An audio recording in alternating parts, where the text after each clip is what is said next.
Technical Outlook 24 Maret 2022 jam 12.45 waktu Indonesia bagian Barat, langsung tertuju pada Treasury Yield atau Bond Yield lebih tepatnya. Persis dengan apa yang kita duga, bahwasanya grafik keempat menunjukkan potensi koreksi kemarin dan ternyata masih tertahan atau tetap bertahan di atas 61,8%. Ya, intinya adalah saat kita melihat dari Fibonacci retracement, pergunakan 61,8% sebagai trigger atau pemicu terakhir ya. Kalau misalkan dia tembus, berarti kita anggap dia berubah tren. Kalau dia tetap bertahan di atas, berarti dia masih tetap dalam tren semula. Nah, tinggal permasalahannya, memang sampai saat ini dia tertahan di atas 50% ya, dan itu yang membuat dia kembali. Tapi apa yang membuat gold atau emas dalam hal ini mengalami kenaikan tadi malam, salah satunya adalah wave penurunan ini ya. Jadi gelombang penurunan sebagai areal correction, lalu kemudian sekarang kita lihat sedang mengalami kenaikan. Itu sebabnya emas pun sedang retrace ya, dari area 1948 tertinggi pagi ini sampai level terendahnya di 1937 untuk pagi ini, dan running price sudah berada di 1939 kembali. Kalau kita perhatikan di sini masih ada satu ganjalan, yaitu di level 0%-nya. Ya, kalau misalkan lagi-lagi kalau misalkan 61,8% adalah penentu dari perubahan tren, kalau memang ternyata tidak ditembus berarti masih tetap dalam tren. Nah, di sisi lain 0% adalah penentu apakah dia akan terkait dengan lanjutan dari tren tersebut atau tidak. Dalam hal ini, karena dia memang mengalami kenaikan, maka 0% sebagai penentu apakah dia berlanjut atau tidak. Tapi kita juga bisa saja mengalami rejection, baik itu di 23,6% seperti yang sekarang terjadi, atau di 0%-nya. Kenapa? Karena di 0%-nya sendiri bisa saja membentuk areal double top. Well, kita masih harus perhatikan sampai malam ini. Lalu kemudian di grafik daily-nya, candlestick kemarin ditutup dengan long bearish candle, dan kita coba lihat ya, bentuknya sedikit lebih panjang. Jadi saya anggap ini dark cloud cover karena tidak memenuhi ya, atau tidak memakan sepenuhnya body dari bullish candle sebelumnya. Jadi kita anggapnya dark cloud cover, bukan bearish engulfing. Dengan demikian harusnya memang dia mengalami penurunan. Tapi seperti Anda lihat sekarang sedang retrace. Jadi kemungkinan kita akan coba perhatikan saja apakah ini di dalam zona resisten kita bisa anggap sebagai dark cloud covernya untuk menentukan penurunannya apa tidak. Di posisi dolar, kondisinya adalah juga mengalami spike ataupun kenaikan kembali. Meskipun kita lihat ini berarti ada shooting star dua candle ya, dua candle terakhirnya. Jadi shooting star dengan real bodinya warna merah, sementara yang kemarin warna hijau ya, atau yang kita sebut dengan bullishnya.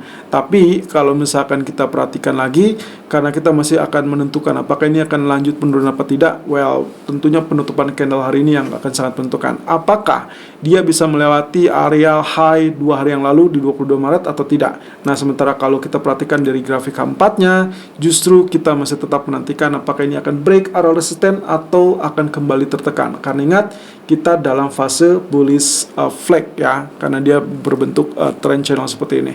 Well, kita lihat dari bond yield-nya untuk tadi kita sudah lihat posisinya akan seperti ini, berarti kita harus lihat dari pasar obligasinya sendiri. Oke, ternyata masih tetap dalam fase penurunan. Berarti kalau memang ternyata kita berharap bond yield mengalami double top, maka kemungkinan kita pun di pasar obligasinya atau di bondnya harus mengharapkan ini terjadinya double bottom, sehingga itu akan menjadi sempurna. Apalagi kalau kita lihat di sini, ini memang sangat wajar terjadi penurunannya gara-gara ada gap kurang lebih di tanggal 9 Februari. Jadi ini berusaha ditutupi. Kalau memang ternyata ini terjadi double bottom, sangat sempurna, tertutup gap, lalu kemudian siap-siap untuk mengalami kenaikan. Technical view gold 24 Maret 2022 jam 12.50 waktu Indonesia bagian Barat. Oke, kita langsung lihat dari grafiknya.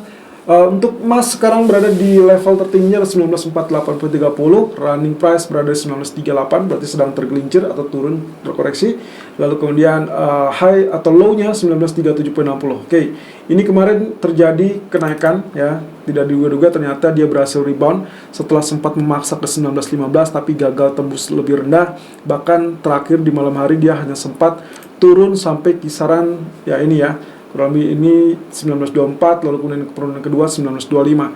Jadi kalau misalnya kita perhatikan polanya agak terkatung-katung, meski sempat tertekan tapi juga dia tidak bisa tembus lebih rendah dari 1915. Terakhir ternyata low-nya malah lebih tinggi ya, kita lihat di grafik satunya. Jadi kalau dilihat dari daily chart-nya, memang ini menunjukkan bullish candle. Tapi lagi-lagi teman-teman, kita masih tetap memiliki PR ini 17 Maret high-nya berada 1949,50. Kita belum lihat itu ditembus ya. Walaupun kemarin kalau kita perhatikan running price atau high-nya itu berhasil mencapai 1948,10. Bahkan pagi ini tertingginya lebih tinggi sedikit ya, 0,2, itu berada 1948,30. Jadi untuk sementara waktu kita anggap saja ini masih tetap berusaha untuk mulai kenaikan. Tapi bahaya ya kalau misalkan kita lihat dari technical-nya, kalau memang ternyata ini berkali-kali gagal untuk mulai penembusan, ya siap-siap saja akan terjadi tekanan yang lebih dalam dan itu tembus support. Tapi kita lihat, kalau misalkan kita asumsikan zona ini cenderung datar ya, seperti ini, misalkan kita anggap ini datar ya, saya ambil dari area ini, lalu kemudian area bawahnya justru kecenderungannya up seperti itu ya, karena higher low, maka kita asumsikan ini adalah ascending triangle yang nantinya diharapkan akan tembus resisten, kemudian dia lanjutkan kenaikan. Ada hal yang cukup penting minggu ini terkait dengan berita. Ya, ini adalah kabar terbaru terkait dengan Presiden Rusia Vladimir Putin yang menginginkan untuk negara-negara yang masuk ke dalam kategori unfriendly atau tidak bersahabat terhadap Rusia. Ini adalah berarti negara-negara Amerika dan sekutunya yang memberikan sanksi terhadap Rusia ya, terkait dengan invasi mereka kepada Ukraina. Dan Putin menginginkan negara-negara tersebut untuk membayar dalam rubel. Ini juga tak kalah penting sebetulnya karena berkaitan dengan produksi minyak yang akan dialirkan ke Uni Eropa. Jadi dikatakan di sini bahwasanya saluran pipa Rusia, saluran pipa utama, di mana ini adalah mengangkut kurang lebih hasil minyak ya untuk ekspor ke Kazakhstan, dan ini ternyata terpaksa harus ditutup atau ditunda sementara waktu sampai menurut informasi yang saya dapat itu kurang lebih 1 hingga 2 bulan ke depan. Wow, ternyata sangat lama ya, dan ini cukup lumayan. Lalu kemudian di sini dikatakan kalau memang ternyata Rusia serius, maka seharusnya dia bisa saja memaksakan diri untuk memproduksi sampai level tetesan terakhir dari produksi minyak Kazakhstan tersebut. Dan kendala utama adalah kalau memang ternyata harus diperbaiki terkait kerusakan akibat adanya badai, maka yang menjadi kendala adalah peralatan untuk memperbaiki pipa tersebut. Nah, ini ternyata juga kita sudah tahu beberapa sanksi yang dikenakan oleh Amerika lalu kemudian negara-negara lain, salah satunya adalah terkait dengan alat-alat untuk produksi minyak. So, kita akan lihat apakah ini akan terkatung-katung apa tidak. Dan ini berarti mengingatkan saya kepada peringatan dari IEA, Badan Energi Internasional, yang mengatakan kita bisa saja kehilangan sekitar 30% dari produk Rusia, dan itu diperkirakan mulai bulan April, yang artinya start kuartal kedua minggu depan, ya artinya di awal April. Nah, jadi hati-hati, ya, kemungkinan ini akan menjadi supply defisit, dan ya kita bisa tahu bahwasanya pergerakan minyak bisa lanjut mengalami kenaikan. Dan ini yang dikhawatirkan nantinya terkait dengan inflasi yang semakin menggila, dan akibatnya apakah akan cukup apa yang dilakukan ataupun diputuskan oleh Bank Sentral. Dalam ini kalau kita bicara tentang Federal Reserve. Ini terkait dengan rencana minggu ini yang ternyata di tanggal 25 Maret ya, berarti besok hari Jumat waktu Washington ataupun waktu Brussels, ya, mereka akan melakukan pertemuan yaitu terkait dengan KTT NATO, KTT darurat NATO, dan dijadwalkan Presiden Amerika Joe Biden akan datang ke sana, juga termasuk untuk menghadiri pertemuan G7 dan juga para pemimpin Uni Eropa. Title yang di kanan ini mencerminkan persiapan mereka untuk mengalihkan atau setidaknya untuk tidak bergantung langsung kepada Rusia terkait dengan produk migas. Jadi kalau misalkan mereka sudah ready dan Amerika membantu dengan sangat baik terkait dengan proses pengalihannya, maka bisa saja mereka sudah siap untuk melakukan langkah lebih maju, yaitu terkait dengan embargo minyak Rusia. Kita tinggal tunggu saja. Nah, ini terkait dengan yang kemarin kita sudah sampaikan, ketergantungan Uni Eropa terhadap produk Rusia. Salah satunya Jerman yang tertinggi setelah Belanda. Ya, kalau kita perhatikan di sini sekarang sudah berada di 1937 untuk emas. Apakah kita masih tetap dalam jalur kenaikan seperti yang tadi kita sampaikan bahwa buy on dip ya? Strategi kita adalah buy on dip, kurang lebih arealnya itu di kisaran ya ini ya 1936 ataupun 1938. Alurnya atau arealnya sudah masuk ya di area 1936-38. Sampai saat ini low-nya masih 37. Stop loss kita gunakan di 1930.00 karena kita menggunakan alur dari MA atau adalah Fibonacci retracement ya, grafik H1-nya dari bottom 1917 sampai topnya 1948.10. Jadi kita asumsikan seperti ini.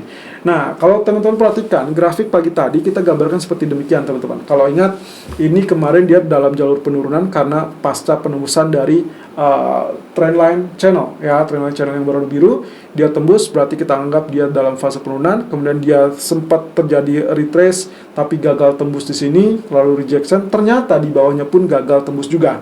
Nah, ternyata dia akhirnya naik, dan naiknya seharusnya kalau memang ternyata ini kuat ya descending channelnya, maka seharusnya dia terjadi rejection. Persis dengan apa yang terjadi tadi malam, 2 kali terjadi rejection, tapi sayangnya lagi-lagi tidak kembali tembus di bawah 1920-an.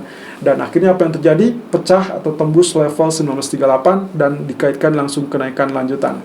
Nah, tapi kenaikan lanjutan karena level resisten atau support sebelumnya dari trend channel yang warna biru, maka itu menjadi area support ya, area resisten ya.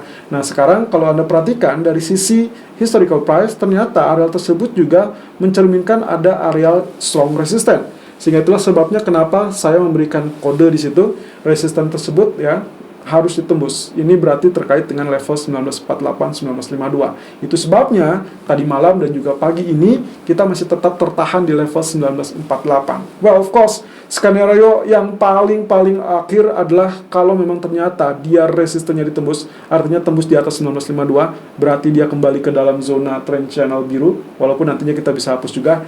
Lalu kemudian Anda boleh follow buy ya. Ini bisa lanjutkan kenaikan at least mungkin sampai area puncaknya ini. Tapi arealnya berapa? Tentunya kalau misalkan kita perhatikan dari grafik H4-nya sendiri, kita memiliki level resisten yang juga tak kalah penting, yaitu 1965. Jadi kalau memang ternyata dia berhasil tembus 1948, 1952, ya kita anggap finalnya harus tembus 61.8%. Walaupun kalau kita lihat dari daily, kita tetap ini mengasumsikan kenaikan, lalu kemudian ini jalur wave keempat, dan kita sedang menantikan wave kelimanya kapan untuk terwujud ya. Bisa saja gagal, karena ini bisa saja tembus 61.8%, but who knows ya, dalam 2 hari ke depan kita akan menemukan jawabannya, terutama terkait dengan pengumuman dari NATO ataupun dengan Uni Eropa dan juga tentunya Presiden Joe Biden. Nah, terkait dengan harga minyak tadi kita sudah sempat sampaikan juga, berarti kemarin kita sempat memperkirakan ini ada rising wedge, ternyata gagal ya, dan dia berlanjut naik, dan persis dengan apa yang kita duga, apapun bisa terjadi. Jadi kalau memang ternyata resisten 113 ditembus, Anda boleh follow buy, dan ternyata memang tembus dan dia naik sampai 116 ya.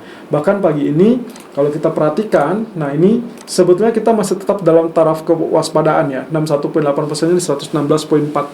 Walaupun high-nya udah sampai 116.60, tapi tetap waspada. Kalau sampai gagal ditembus, Anda boleh switch menjadi sell ya. Jadi in case ternyata nanti malam tidak muncul lagi 116 ya, atau mungkin Anda pasang limit sell limit di 116-an gitu, baru kemudian diharapkan penurunan. Nah, sebetulnya yang kita harapkan adalah range pergerakan di kisaran 116 sampai 112.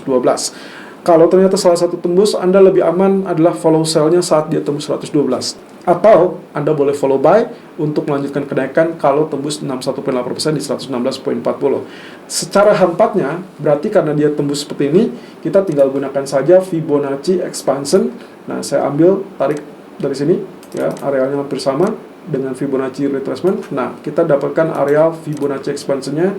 Nah, sekarang kita lihat agenda ataupun rencana kenaikan berikutnya adalah target di 118. So, Anda boleh follow buy kalau memang dia berhasil tembus 116.40 dengan peluang mencapai 118. Yang tetap harus Anda waspadai kalau memang dia tergelincir kembali di bawah 113, atau dalam hal ini mungkin di daily-nya adalah 112, maka perhatikan zona-zona tersebut. Sementara kalau kita lihat dari sisi pound sterling sendiri, karena memang dia dalam jalur Elliott wave kelima, ternyata memang kenaikan kemarin juga gagal. Dia hanya sempat lebih dari 38% di atas 1.3245, tapi gagal tembus 50% 3320 ya. Jadi kita masih tetap mengatakan ini dalam jalur Elliott wave, dan wave keempatnya selesai. Hopefully kita akan melihat pola penurunannya, karena ini adalah dark cloud cover, dan lagi-lagi harusnya terjadi penurunan. Kemudian proyeksinya karena tadinya kita menggunakan high-nya di sini untuk Fibonacci expansion, berarti kita gunakan di level tertinggi kemarin. Nah, kita dapatkan level untuk kemungkinan potensi wave 5 itu adalah 61,8% expansion di 1.2912. Tapi ada catatan penting, yaitu terkait dengan level 1.3150, ataupun kalau misalkan kita alurkan, ini level terendah kemarin 1.3119, lalu kemudian ada level psikologis 1.3087. Jadi itu yang harus diatasi terlebih dulu. Tapi kalau misalkan dia kembali rebound dan tembus, maka Anda boleh follow buy saat dia tembus 50% di 1.3320, yang juga sekaligus menandakan Elliott Wave pola penurunannya gagal total. Nah, di grafik 4-nya maksimum seperti demikian. Tapi kalau misalkan ini sesuai dengan harapan, karena tadinya dia inverse head and shoulder, lalu kemudian dia sempat tembus neckline 1.3210, tapi ternyata dia kembali turun di bawah 1.3210, maka kita asumsikan inverse head and shoulder-nya gagal total. Dan kita berharap ini akan terjadi spike sedikit, lalu kemudian dia turun. Jadi ini yang jalurnya bisa saja nantinya diharapkan setelah penurunan, lalu kemudian spike-nya lagi tidak melebihi 1.3210 atau tidak melebihi neckline, berarti kita bisa mendapatkan pola baru, yaitu terkait dengan head and shoulder. Nah, diharapkan tentunya dia akan menembus 61,8%. But semuanya adalah progres yang bertahap. Selalu gunakan stop loss dan risk management sesuai dengan equity dan strategi trading Anda. Irfan untuk Agrodana.